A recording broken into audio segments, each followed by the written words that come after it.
friends, welcome to my channel and to day 8 of Spellbinders 13 Days of Craftoween.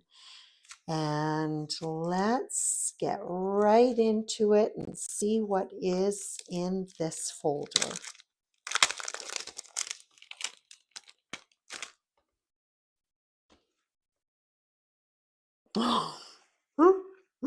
Oh my goodness. Okay, that's pretty cute. It's hard not to love a heart-eyed skull mug. So I've decided that this is the perfect die set to create a large treat bag. And I'm starting off with a couple of dies from Cameo frames.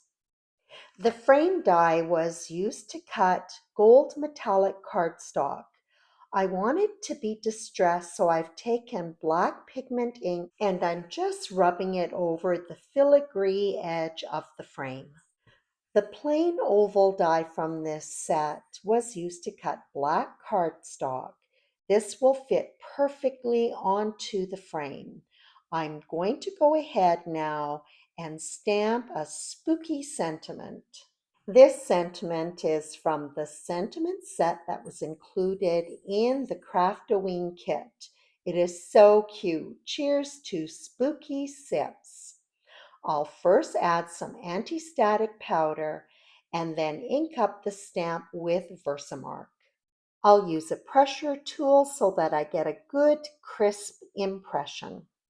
The sentiment is coated with gold embossing powder, and then I'll use my heat tool, which is heating up in the background, to melt the powder, applying the heat to both the front and the back to minimize warping. I'll pick up the remnants of the anti-static powder with a microfiber cloth. On to the adorable skull mug. I'm going to start off by adhering a sort of a half oval shape to the bottom of the jaw. Next, I'll add in the eyes and nose. I just love that these are heart-shaped. I think they're so cute. I think I use that word a lot, cute. But honestly, it's hard not to with all of these adorable die sets in this kit. I just love them. They're cute. There's a small oval die that will fit on the back of the ghost to help define his facial features.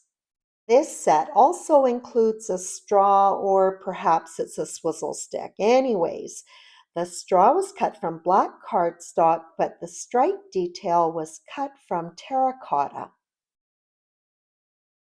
There are two layers for the tombstone.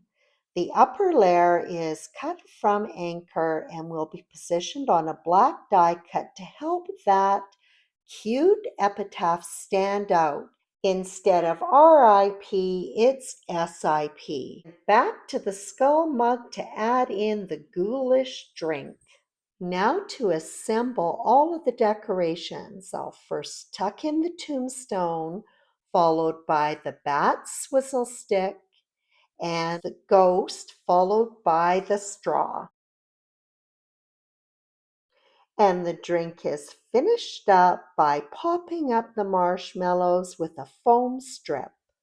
This spooky mug is going to be sitting on a stack of books. These dies can be found in the Day 7 folder.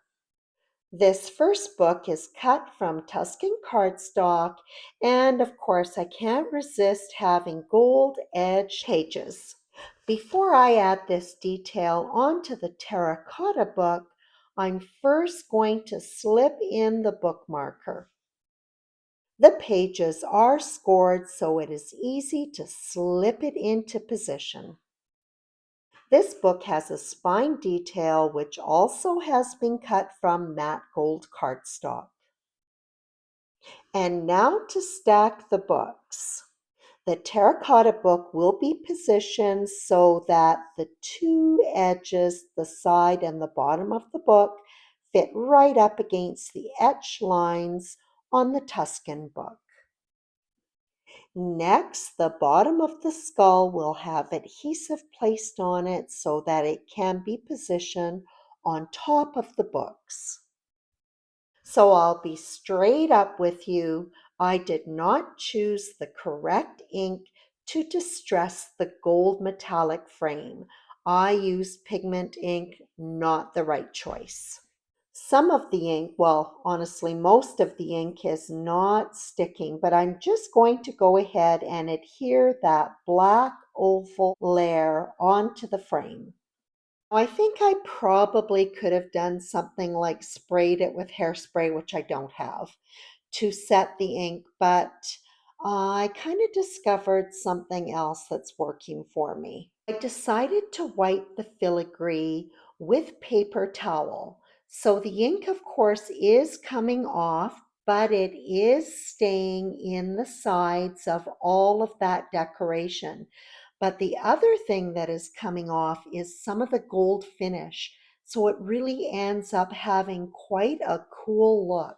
What I ended up with was darkness in the crevices and then almost like pewter and a gold combination. It actually looks really cool. This frame is being adhered to a craft treat bag that measures 4.5 inches wide and 6 3/4 inches tall.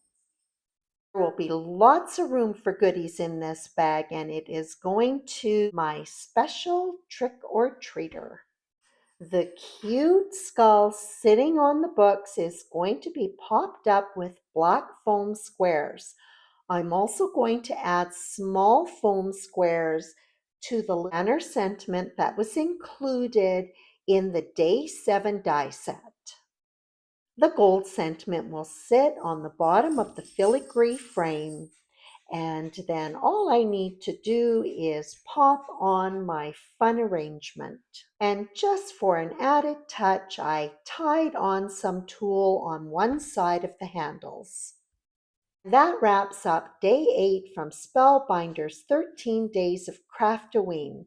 I hope you'll join me for day 9, and as always, I appreciate your visit.